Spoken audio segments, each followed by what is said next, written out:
Well, when I entered the University of Malaya, Faculty of Engineering in those days, up in KL, we had a common course, first year, second year. We studied all branches of engineering. It's only in the third year that we have to decide and specialize. And there were only 3 branches of engineering: civil, mechanical, electrical. But you already had a good foretaste of what those subjects are going to be like in the years to come. And I chose civil simply because when I studied electrical, I got high marks, no doubt about that. I could get all the answers correct. I underlined the answers, get all the ticks, and you can get 90% or something like that, no problem. But I was afraid I'll go to the laboratory, I'll get electrocuted. Because the two are so disjointed, you know. The practice part and the theory part, they don't seem to be too well connected, at least in my opinion. I dare not tell the lecturers that. I cherish the fact that I can underline the answer and get it right, you see. It's all mathematics, you see. That's electrical. So I said, no. They send me down to the power station, I'll get killed. So I decided electrical is out. Then came mechanical. Mechanical is a different animal, you know, completely. So they'll ask me to design a power shaft, for example, you know. So you design, use your slide rule in those days, slide rule.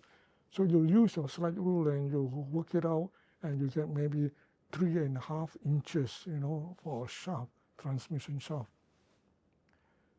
Then the lecturer will come and say, 3.5 inches? No. Make it 6 inches, you know, so that it's the right size, you know. Can't have a shaft thin and long that way, even though theoretically it says okay, you see. But you need a good shaft that way. So he overrode me, and he said he's wrong, and all kinds of other reasons. And I said, mechanical engineering is so much guesswork. What's the point, you know, of calculating down to the decimal point when, what's the point, you know, he just comes and multiply it 5 times so that it looks good, you see. So that's mechanical. Then I also realized, who's going to make all this in Singapore? You know? We are a manufacturing hub. All the designs have already been settled overseas by the engineers there, and they only want the production here, you see, because of cheap labor and so on. So you'll end up oiling the machinery. This type of work, I say, no, that's not for me. So it's civil, and I love civil because you connect physically with what you're doing, you know. You build something, you build a bridge, at the end of it, you see the bridge, and it works that way, you see, and the calculations all fall in line. That's what you expect, and so on. So I was very attracted to civil for the wrong reasons, actually. So I chose civil. And it was a good choice. I never regretted. It was a time when I graduated in 66, 67, took the finals in 66, graduated in 67. And by 70, or even earlier than that, it became very apparent to us that water is a critical resource, you know, and we may not have enough, you know. So the Prime Minister, Lee Kuan Yew, in those days, wanted a small unit to be formed. And 3 people were chosen. First, my PERMSEC, Lee Ek Tian. He's my predecessor in the same faculty. Unfortunately, you know, he's not able. The PERMSEC, and next was his deputy. And I was a very junior engineer in those days, 2-3 years experience, but I came up with a good degree. So they wrote me in, you see. So 3 of us formed what was called the Water Planning Unit in those days, reporting direct to LKY, Lee Kuan Yew. It was a turning point for me because there's so much for me to learn in water resources, which the university never taught in those days, you know. They are too busy with many other issues. water was the last issue for them. But for Singapore, it's a matter of survival, actually, you see. So there's so much to be done in water resources in those days.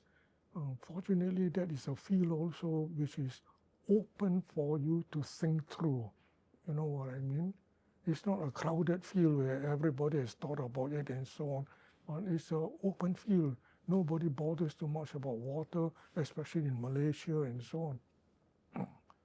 And it is there that I found that you cannot solve the water problem, technically speaking, just by having pen, paper, and try to work it out. You can't, because the data that you need to handle is so enormous. I mean, daily rainfall data for 60 years, that's the record, and how to simulate it again and again to find the optimum size of reservoirs, catchments, and so on and so forth. And data is too short. You got to find what are the statistics that govern the generation of this data, then use random number generation and generate more data so you can get 1,000 years of data before you can analyze it. And you cannot analyze it using pen and paper with so much data. You need to simulate it and so on. So there's a lot of computer work. And computers in those days, they are in their infancy, you know, way back in the 1960s, especially the use of computers in engineering, you see. So I got to study how to program a computer, which I never did. The other two, Li Tian and Li Yongxiang, my seniors, they have given up long ago about computers. But I was supposed to be the smart young engineer from the university, and I should know something or know enough. But unfortunately, the University of Malaya never taught me anything about computers. So I learned how to program the big size computer, and then laid the foundation for the generation of more data, analyze the data to form the water master plan for Singapore, all to be done in 3 years, and then write the report to go up to the PM to do the explanation, you see. So that was a pivotal moment to join the water planning unit and come up with a water master plan for Singapore within 3 years and make a presentation to the PM. And I remembered the presentation very well, you know. It's like it was yesterday. 3 of us chosen to form the unit. We went to see the PM at the end of 3 years, and the head of the unit, the pump site, when the PM says, okay, do your briefing, he looked at his deputy, and his deputy looked at me. I was the last one in the row, so I got the fright of my life. But being a young engineer, so what, you know? They don't like you, they just tell you, look for another job. I'm all ready. I got no stakes, no career to protect and so on. So I gave my best, and after that, yeah, it went down very well. And so we had the water master plan, and it laid the foundation for what we see today, the water master plan. Only 2 copies that PM allowed to be made, one for ourselves and one for him, and no more. All others are to be destroyed. I don't know whatever for. They were destroyed out of the blue, you know. I was a drainage engineer. I was, you know, when I graduated, I did well. Went to see the director of public works. Then I thought I'll be building huge buildings, bridges, and so on. It was nothing like that. He sent me down to the drainage department. We all call it Longkang department, you know, in those days. And the Longkang department's head sent me down to do the maintenance of the Longkang. I said, oh my goodness, not even to build it, but to maintain it. But I spent, let me say, about 2-3 years just making sure the drains are clean and so on. But in so doing, I knew every canal, every outlet drain in Singapore by name, you know. And finally, as things would have it, when the call came for the water, and that was in year 2000, they all remembered I did my homework. So I took over water from the year 2000 onwards in PUB. Well, the department then, the faculty then wasn't called what is called today. I was in University of Malaya in KL. That's where the Faculty of Engineering had gone up to. It was no longer in Singapore. You want to do engineering, got to go up to KL by train in those days. So the most memorable event is this. There were two, and they are related. One was we invited the students union invited LKY to go up and appear before the students. I was in my third year, I think. Hours before he arrived, the lecture theatre was full. They were all waiting to see him. Many of them came in by the busloads, They were the UMNO youth and so on. They were all there to question him and so on. We were part of Malaysia, and he was promoting Malaysia and so on. And there were other students who had something else to ask questions. When it came to question time, when he walked into the lecture theatre, LKY, when he was young, his face was all the time red, he's flushed, he's ready to answer questions and ask questions and so on, a debate. And so when he walked in, red in the face, they all said, "Mabok, mabok." The whole of them said, "He's drunk." It's okay, yeah. Then came to the question answer session. LKY started by giving a talk about Malaysia, all to be equal and so on and so forth. That's his concept, no? Then when it came to question answer session, I got the shock of my life. I expected them to ask for clarification on Malaysia, but so no.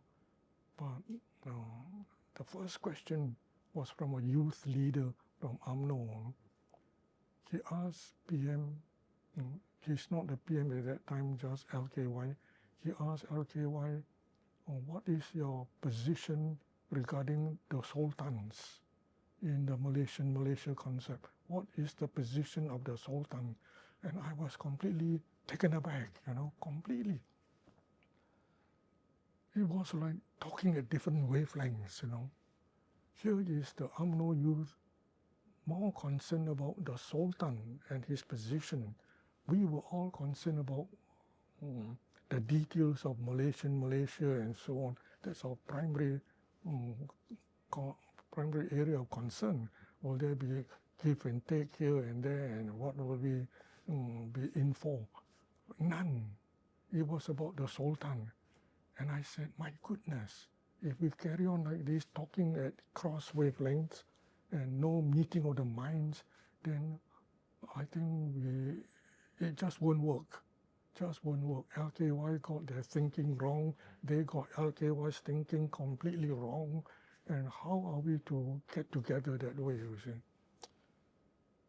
Then came next year after that. Still, I was doing my final year then. It was after dinner and we all gathered. I was in the fourth college in University of Malaya. After dinner, students all gathered to watch TV for half an hour or something like that. Then to my surprise, we sat on the floor. To my surprise, here came LQI on the screen, He announced Singapore has been booted out from Malaysia. He was crying and so on. And I got the fright of my life also, Such a memorable event captured on TV, played there before me, right in the Faculty of Engineering. I suddenly felt that classmate of mine who's not from Singapore, from Malaysia, hey, these are foreigners. I'm studying engineering in a foreign land. I'll be returning back to my hometown, home country.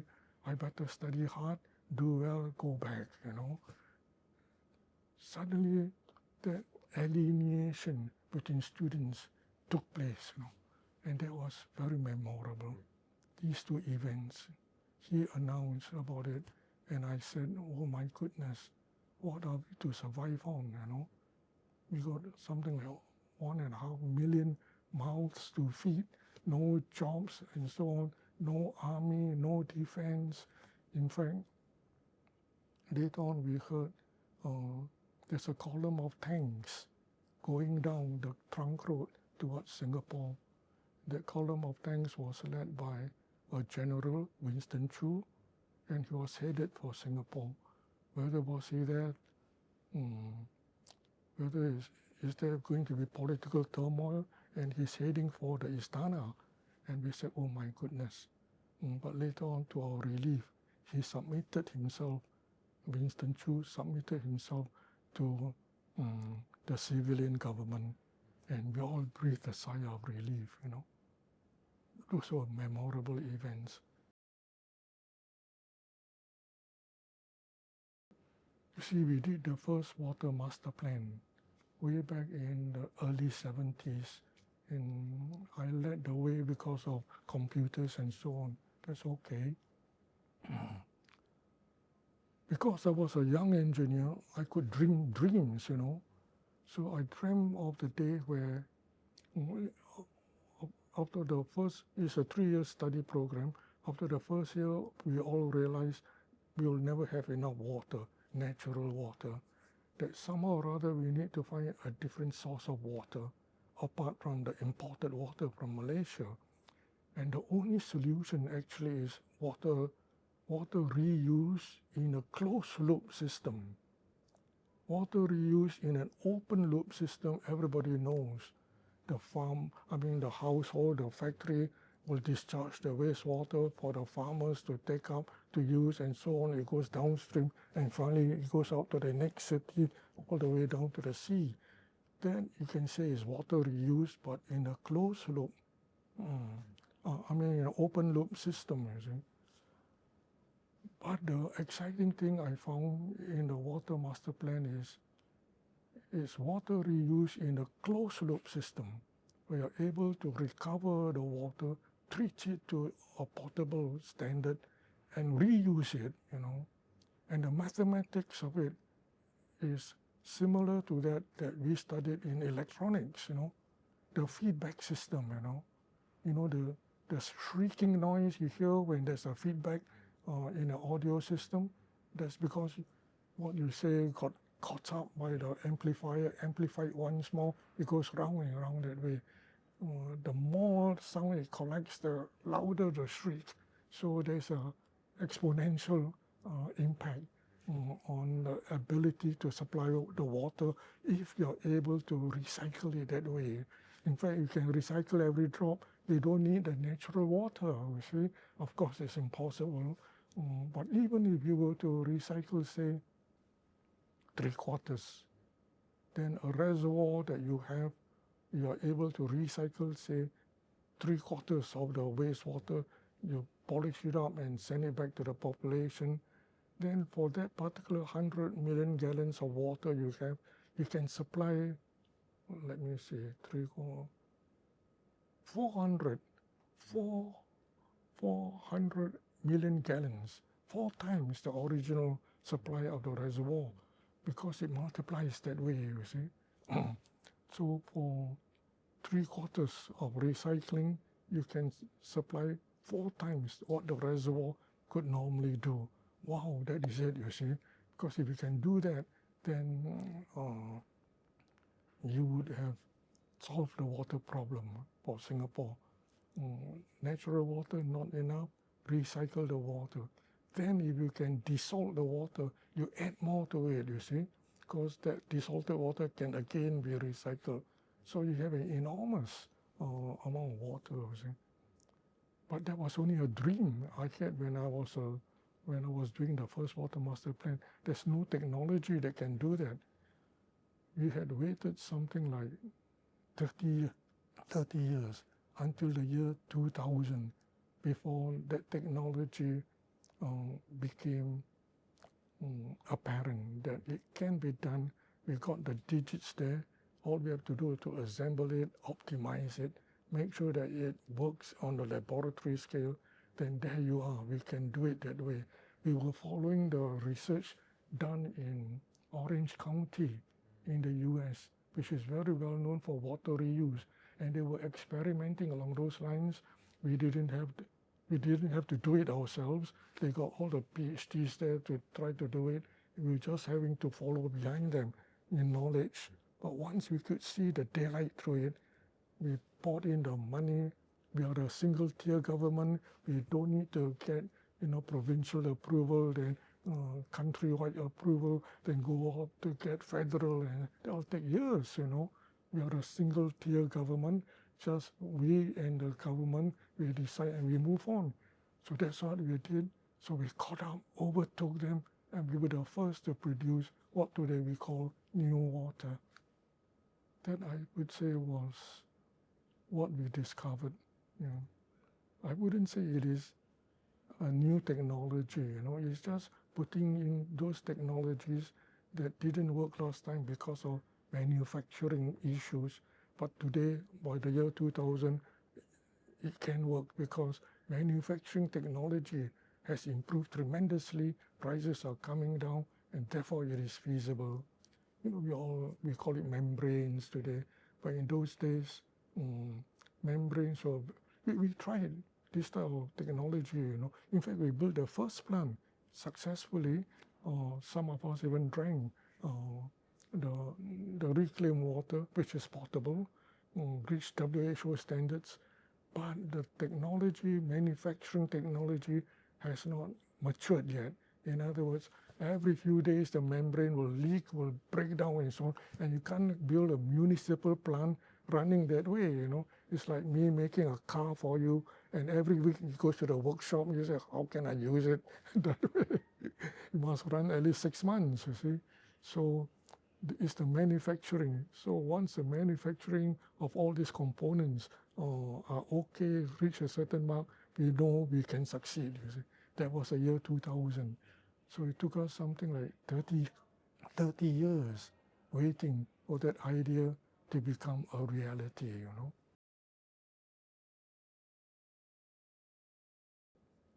Well, you all know it just as well as I do.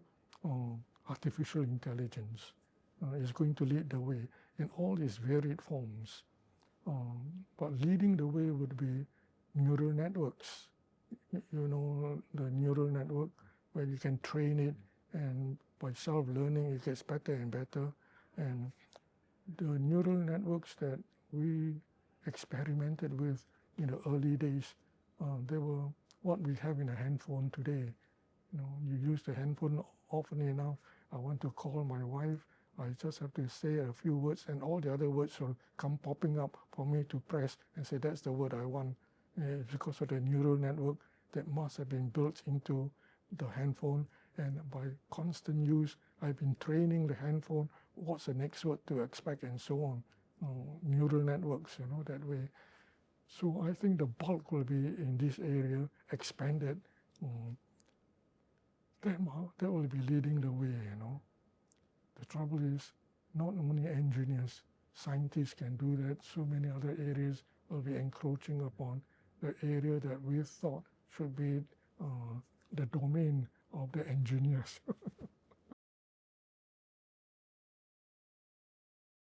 That even as new areas of engineering are discovered, the basics of engineering must never be forgotten. And the basics, actually, if you think carefully, is just common sense, That's what I've been telling all my colleagues, It's just common sense. Don't ever forget that.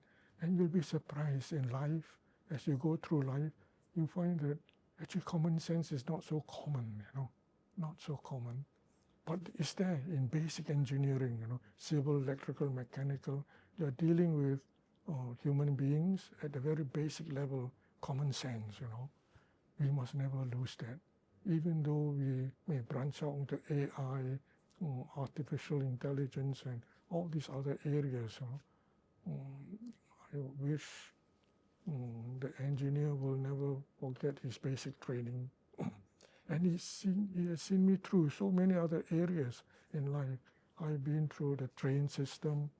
Now I'm with the airport, Changi Airport.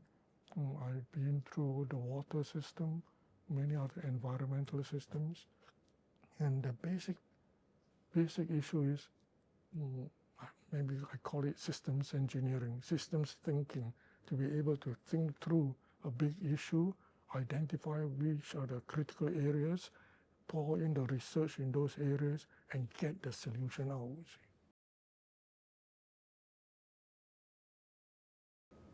For your department, I know you now have civil and environmental engineering merged together.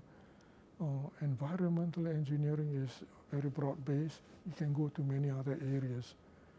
But my hope and my wish for your civil environmental engineering department is don't forsake the teaching of basic engineering. It trains the mind more than what you're taught. And it is the training of the mind that will see you through the challenges of life. And that's my wish for the civil and environmental engineering department. Thank you.